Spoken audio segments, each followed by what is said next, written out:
Welcome back to some more Create Integrated. Over the last few episodes, I have been working on getting sort of a base of operation up and running. Some stuff that can do some very basic andesite-esque tasks that will allow us to process things with the Create mod. And I've also managed to build myself a drill, which allows me to gather a lot more ore underground, which has been very fantastic. We also set up a storage solution and started the very early task of automating our mechanisms, allowing us to make these a lot more effectively. But this is where our first problem arises. We need trees, lots of them. And that's because these processes right here are going to require lots of casings, and casings require a log. Every single casing needs a log. And so one good thing that Create is definitely good at is making tree farms. And we can set up a very nice tree farm today that's not going to require too much. And I'd prefer to automate one tree type, spruce as of right now. But I also want to collect several more tree types and gather a bunch of logs for a bunch of other things and potentially do some exploring. So before we go exploring, let's get this, well, tree farm location set up. Now for the tree farm, I need to clear out a little bit of an area, so I'm working on getting all of that done. Thankfully, the vein miner helps out before we have any enchantments that make this a little bit easier. Then a little bit more trowel action here, getting a nice mix of different materials. Now I still want this to sort of have like a path shape that walks along the outside of the farm, but I think over here will be a pretty good spot to have this like tree farm. Now setting up a tree farm should be pretty simple, but there's actually some interesting ways that we can utilize special mechanics that Create kind of hides from you. For example, you can actually put schematics inside of deployers that allows you to place different sort of trees in these locations. In this case, though, if you do have it separated and you only have dirt that it can place saplings on, well, it's only going to place those saplings there. And since I am going to be using a spruce tree here, this should work really well, and we only need like 4 deployers, and we only need, I believe, 4 saws. We may actually need more than 4 saws, 8 at max. I don't want to do things differently than the last time I played around with Create. I want to use a cart contraption early on to be able to handle this. So we are going to have a cart that is going to be traveling back and forth next to this. And the goal is to have it sort of bounce off the wall and then head back and then unload its contents and then head back through again and do this over and over again. Hold on, I've got to take care of business. Perfect. Now this setup, unlike the one that we used for our drill contraption, the cart over here is going to be powered simply by redstone, where this one is powered by coal.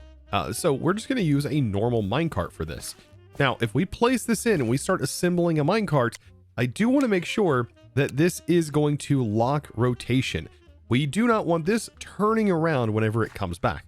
We want it to simply stay the same direction forwards and backwards. So let's design a tree farm. Okay, so right off the top here, we want to get this section set up to be gluable. And what I'm thinking is if we have a tree that's grown here, a tree that's grown here, can a saw that passes through it from the side actually break the whole tree? Then if that's the case, we might be able to get away with only using 2 saws for this entire tree farm. A saw here, and technically a saw on this side, like so. Then in the middle, we just need deployers to be able to place the saplings. And we might even be able to get away with placing the deployers underground, technically. We'll say it does make it a little bit easier to manage if we don't place them underground. So I'm probably going to place them above ground so we can rotate them all together. I still find this to be kind of interesting. So I got them all rotated. We'll all rotate them in that direction to make it nice. And then right here, I do want this to be the actual depositing area. So we're going to use our portable storage interface. And we need to have these 2 basically connected to each other. And usually I put a space in between them, but they can't actually go, I believe, farther than 2 spaces. But let's get this placed in like so with that block space between. That is more than enough. And then we'll just have like some sort of barrel that goes down here. For right now, I'm going to place a barrel on this side, but we are going to have an inventory that goes over here, and then we'll have a chute that pulls the items out into a barrel that'll be right here. Be an upgraded barrel, however. Now, thankfully, the deployers, when on this cart, should be able to pass through trees and all kinds of stuff with no problem. That's just something that I shouldn't have to worry about. So I do need to get these gluable and connected together. And let's see, instead of a casing, you know what? I'm going to make this more industrial looking. I mean, I have these blocks here, which I can go all the way up with. And then I want to run these like industrial beams all the way out to the outer edge. It looks so crazy looking. And then I'll use the smaller beams connected into the bottom. I mean, that looks all right. I added a little girder on the bottom side here. Probably add a girder on this side too. And then have that girder connected to this side like this. And then have its connection point attached. And you know what? Right here, I'll just add another barrel. And then I'll make sure, let's see, the barrel is facing down if at all possible. There we go. You know what? We only need one barrel and let's keep it consistent. Let's just put a girder right here. Then for the fun part, gotta glue the entire thing together. Now on the deployers, we are going to place our specific saplings and it should place those so long as it's inside of its inventory. Now, as of right now, the only inventory that's going to have them, I'm just going to split between this and this one. But when it does collect more, it is going to fill these first before actually sticking it inside of this inventory, which is pretty cool. So that way it always kind of keeps saplings in stock. I'm pretty excited for this because this is going to allow us to have infinite wood, which I definitely need. Inside the spruce barrels, I'm going to toss in the max upgrades I can make at the moment because we haven't gone to the nether and gotten brass. And that's basically it right here. And so we should be able to just give this a redstone signal just like that. And then we also want to give the rail itself a redstone signal, making sure the entire thing is set up. And then we need to nudge it. And it should go back and forth, staying locked in this position. But we really want this to also make sure it sends it back. And I'm unsure why it just stopped. So let's try this again, but I am going to remove the cart assembler temporarily. And let's place in our block. And then whenever we place this cart in, it's going to be placed in the same way we put it. We send it along its way, and it should stay locked in its rotation because that's how we defined it originally. And there we go. Now it's going back and forth. Something else I can try to do is have this go up after this point. That way it does carry that momentum and then carry it back down. I'll just place it back down again and give this a shot. It is going to look kind of weird if it hits that back area, rotate up, and then come back down. But, I mean, it does get the job done. Main reason it's stopping is because this technically is connecting up, trying to deposit any new items that it may have gotten. So let's give this a shot. Let's see if we can't bone mill this and get this to actually grow. There we go. Now that is completely grown up. The saw is sawing. Oh, that's right. We do need another saw to make sure the entire tree gets chopped down. Ah. So to be able to fix this, by the way, we just need to pick up our contraption. And then we need to make sure we place it somewhere where we have this whole thing started. So right here, and then we'll have a redstone signal. I'm going to place this right here and then place our cart right on this location. And that will activate this so we can edit it again. So I'm thinking, like, what if we have a saw here and a saw here? I mean, is that going to really matter when going back and forth? I don't think it's going to get stopped either way, but it does kind of look interesting. I mean, let's just glue it together and see what this does. I mean, what's the worst that can happen? It just stop working altogether? If so, then we just rebuild. So I'll send it on its merry way. There we go. Pick that up and hope that this still carries its rotation. I didn't actually set it. Of course it doesn't. All right. So yes, we gotta make sure it locks rotation. And I guess every time we do edit this, we gotta carry that over. Okay. So that was something that I nearly made a mistake on. But it did chop the whole tree down, which is something to kind of note. Let's get this placed back in. There we go. Get that moved over. Come on. Nudge. Nice. Pick that up so it keeps the rail powered. It's running back and forth. But let's see. Does it chop it on this way back? Okay, and it does. And it's not getting stuck. And that was the thing that I was worried about the most. Was it potentially getting stuck when going back and forth like this? And there's that entire tree. And then just to check, are saplings being ripped out of here? Nope, doesn't look like it. And I would call this a pretty successful tree farm. I've got to get some of these trees to grow, if they will. I don't know why those won't grow, but there we go. That's going to run back through, and I just want to make sure that this has a nice supply of saplings. There we go. I mean, this thing is just now working. I mean, there's nothing else we have to do. We just need to stand here and just let it work, or not stand here. That's the cool part about using the FTB chunks, is so long as we have this area claimed and we hold down shift, we can actually keep this area chunk loaded. So that way, while we're doing other activities, like exploring, this can just be farming wood for us. And farming wood it is definitely doing. There is already 900 logs in here. My goodness. Oh, and if I ever wanted to change what sapling type is currently being, used over here, it's real easy. I just need to basically place the thing down, swap them out, and that's it. Most saplings will grow in this configuration. It's just that the spruce right here has a very weird requirement. Now that the tree farm is up and running, I want to do a little bit of exploring. I think there's a lot of things that we could potentially find in our world that could actually benefit us right now, like completely bypassing some of the brass gating.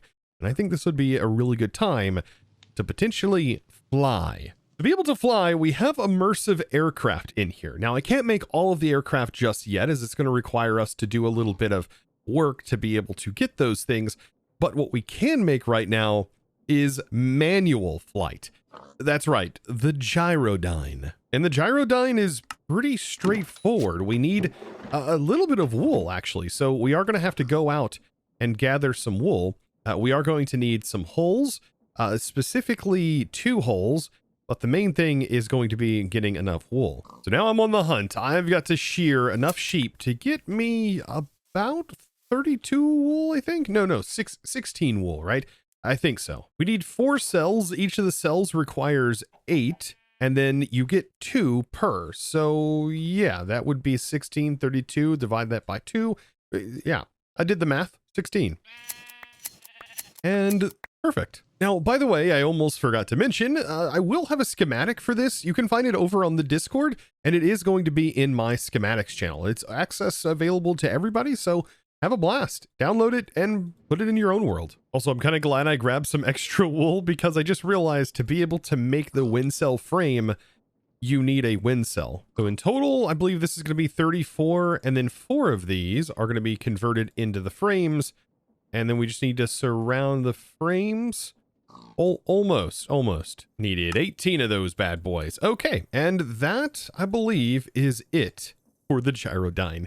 And we now have ourselves an aircraft that we have to pedal. And I don't have much of an airstrip, but this is going to have to do. This right here, this little contraption is going to allow me to fly. It is very arcane, but it will work for now. So we plop on in, and it's pretty simple. We just hold forward and we fly. And then you also hold spacebar to ascend, and then left to right to turn, R to dismount. So shift is down and space is up. And we just got to make sure we eat while we are in here. And to repair it, if it does take damage, we just have to right click it whenever we get off. So we now have some flight that consumes our hunger. And also this thing leans left and right just because there's no upgrades in here. E opens up its upgrade slots. I mean, it's not a bad little flight thing. It gets the job done. But I really love this mod. I mean, the fact that it like leans your screen left and right and everything just feels so cool to me. And now we can get a top-down view of our base currently. It's not too bad. Like I said, I want to go exploring. I want to see what there is out here. And we also want to find some food sources, some bigger food sources possibly. Villages are really good about that. We might find a bunch of wheat so we can have bread to make our travels much easier. Now, I almost forgot. I do want to plop down in here for a little bit of a landing. Like I said, you hit R to dismount, and then if it needed repaired, you would just right click. I do want to make some diamond gear. I'm in iron, but I think we now have enough diamond from mining to be able to make some gear. Just some leggings. Let's see this. Perfect. Take that. Just all of the bits and pieces. Beautiful. And now we have a full set of diamond gear. I'm feeling a bit more strong. Oh, and by the way, to be able to pick this up, we just damage it. You just damage it till it's completely damaged and it breaks into its item form. Then we can go back off again, assuming we have enough food to be able to handle this. I will say this windmill up here that I did notice while out exploring looks very interesting. I just don't know what kind of combat I'm about to get myself into. Ooh, there's a bunch of wheat though already, pillager signs. Okay, I'm gonna park my ship right out front, so I may have a easy getaway. There we go. And let's see, I'm gonna pop in here, I'm gonna grab all of your food. Like this is definitely worth grabbing. I'll take all of the wheat. Ooh, there's an allay. Okay. Grab as much of this as I can. Like this is what I'm after. Oh boy. Already we have is he skilled? Oh, he's in my ship. Oh yeah. Just stay in there. Nope, nope, don't hit me. Just stay. Nice. Let's see what's inside. Okay, even more hay. Definitely gonna grab that. Diamonds and a book and quill. Does the book have anything written in it? I can't believe how easy it is. You just have to go a little crazy and then suddenly it makes sense and everything you do turns to gold. Is that a Midas reference? I feel like that's a Midas reference. I could be wrong. All right. That is definitely an allay sound. Oh my goodness, more food. Okay. You know what? Food I will definitely take. This just seems like a normal pillager outpost, but slightly better. Gotta concentrate on these. There we go. I just completely worked it. Oh, a codex entry. I learned it. Okay, so we got Conjure Mage Light. What is this one? Very hot smelt. Even the book is burning hot. Wait, this is just a smelt. Oh my goodness, it is. Wait. So that means that I can toss this down and I can smelt the potatoes that were in front of me. That's a really good book. Yeah, it's a projectile smelt and it has AoE and it has the silk touch that basically allows you to detect specifically items. And then it does light fire, which I do not like the fact that it lights fire, but I think that our magnet helps us pull the items that it smelted back. Okay, let's see what else is up here. There could be more. Name tag, diamond horse armor. That's kind of nice. Iron chest piece. And then a piston, some copper, a bell. Ooh, there's another chest. Oh man, if it has more Ars stuff, that would be really helpful for me right now. Anything that can help me. Another pair of bunny slippers, more gunpowder. I'll take all of that. Onion crate, a copper backpack. Perfect. And there's another chest on the other side. Let's see, can I get this without failing? Yes. Beautiful. Oh, and we got a horn. Yes. Okay. Is it a good one? Oh no, this one sounds like a really loud fart, honestly. And a pickup upgrade. Yes, I'll take. Okay, we unlocked redstone signal. Okay, some very basic spells. And we don't even have a spell book to really use this with, because I haven't crafted one yet. We did find another book though. This is Riff, Blink, Strike. So projectile with some speed modifiers on it. It's got a heal and then blink. So I'm assuming it teleports us to the mob. It does teleport us to the mob and heals us at the same time. That's not bad either. That's really good. And it doesn't even have to be a mob. I think this will, yeah, we just blink to any location. So it's like, I want to teleport here. I shoot and it takes me to that position. I want to go up here. No, maybe we have to look at the actual bottom of a block to be able to do it. Still though, that's good. You know what? It is starting to get dark and I don't think they're going to mind if I take any of this wool, right? I'm going to make some sheets and then make myself a sleeping bag and I can sleep through the night without resetting my spawn point. So good night and sweet dreams. I love the snoring sound effects. And I've got to do it though. We've got to let the allay out. Be free. So off we go again. There's going to be a lot of villages I think I'm going to pop into, but this was more than a village. Villages I do want to scour through if all possible, just because of the chances of finding some nice artifacts. Speaking of nice artifacts to find, or a relic, the roller skates. I really wanted the roller skates from the beginning. Now I have them. Oh, and I wonder how good these roller skates are. They're not awful.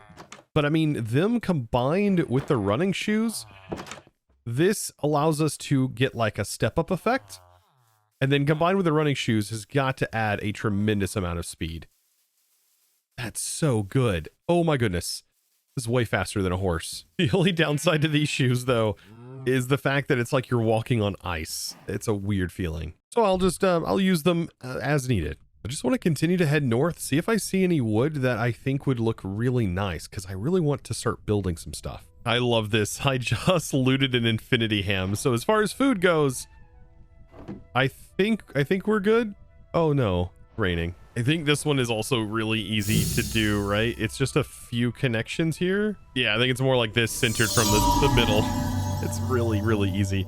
Every 24 seconds regenerates up to 6 edible chunks, restoring 2 hunger points. So good. And it unlocks even better things as we continue on. That's a really good thing to find. Yep, especially since I am now hungry and my plane has definitely dropped down. Oh no. You know what? We haven't checked any of these chests. What is all that noise? Oh, we got a buried treasure map. I'll always take that. Is there a chest? Wait, what is making the noise? Is that like a looter chest? Maybe, maybe not. Ooh, that one's locked. That's like a tough locked one. Oh no. And it's under, I'm just unlocking the whole thing. Oh, I don't know what all this is, but we've got to get up. We've got to get up. We've got to get up. Oh my goodness. And I've gotten lucky. We got a clam and we got wool mittens. Okay. Interesting. Experience points every 5. Okay. And collecting snow. Huh. Oh, you know what the noise is? It's the chest opening up from like the bubbles from it being underwater. That's hilarious. Oh wow, this map, we are really far away from it. That is really far away. This little guy, my goodness. And I'm glad I went exploring. Like right up ahead, we have an ocean monument too. I eventually want to do that. In another chest, we now got ourselves a snorkel, which is kind of hilarious. It allows us to breathe underwater a little bit longer, and wouldn't you know it, we would technically need that to be able to do that that ocean monument. All right, let's see what goods we may have inside of here. Be good, be good, be good. Don't overheat again. Okay. Oh yeah, an angler's hat. Oh boy, there is a trident wielding fella over here, but I did see that there was a chest. Yep, there's a chest tucked away back here behind all the suspicious sand. Where is it at? You can see it, but it's somewhere. There it is. Ah, so we do have to break this. Okay, suspicious. Sorry. Oh man, I have to hold shift, I think, to be able to break this. Aha. I guess there's looter suspicious gravel? I didn't actually know that was a thing. That's interesting. Curse of vanishing, a clam. I'll take the clam. Some Ars stuff and a buried treasure map. It's an interesting looking buried treasure map. Ah. See, a charm of sinking. These are all like water related ones. Okay, so this is kind of cool. I mean, yeah, it's in the shape of an anchor, which doubles the player's sinking speed. And then diver, while the player stands on the underwater floor, it blocks air consumption and slowly restores its supply. So you can just like stay on the bottom of the ocean with this basically. Oh, and look, a cute little starbuncle. I need you to take this, please. Now, as far as wood goes, now this is what I'm talking about. Let's see if I can get up to the top and just get a whole section of it. Oh, there we go. And also, like, is that what I think it is off in the distance? Is that a woodland mansion? Wait a minute. Yeah, I'm almost positive that's definitely a woodland mansion. 100%. Also, by the way, we do have parkour in here, so I'm able to grab onto walls and slide down like this. Yeah, there's so many good wood types. These are willow logs. These are almost like a white gray colored log. That's not bad either. Yeah, I don't think I'm ready 100% for the woodland mansion. That's something to definitely come back to in the future. But now this, on the other hand, this is kind of interesting. Okay, what exactly is this down here? Ah, wait, some sort of bunker? I mean, we can go down and see, I guess. Oh, well, that's unfortunate. There's definitely something blocking that. All right, let's try this way. Aha, now that does let you down. Oh, it's very dark down here. Okay, maybe this is not a good idea. Am I supposed to be down here? Oh, goodness, there's a lot of creepers. Okay, lots of zombies. That's not good. Good thing I've got some good running speed. I'm just gonna light this whole area up. Are these tanks? There are tanks down here. Oh, goodness. Lots of creepers. Oh, boy. Lighting up all of the area. There's so many mobs. And there's so many chests. Okay, that's a lot of chests over here. I feel like I'm gonna be here for a while, just chomping away. Are these zombies? Yeah, this seems like something I would definitely have to break the spawners for. Oh my goodness, they are so fast. They are so fast. Oh, and breaking the spawners is not easy. Oh, I have some speed, but I still don't think it's enough. Most of these spawners gotta get gone. Oh boy. The problem is it just keeps spawning new sets, which is not good. Not good. Creeper, I don't want to deal with you right now. Nope. Okay. Oof. Goodness, I think this is the last one. One of the last ones, because I think I got all the spawners now.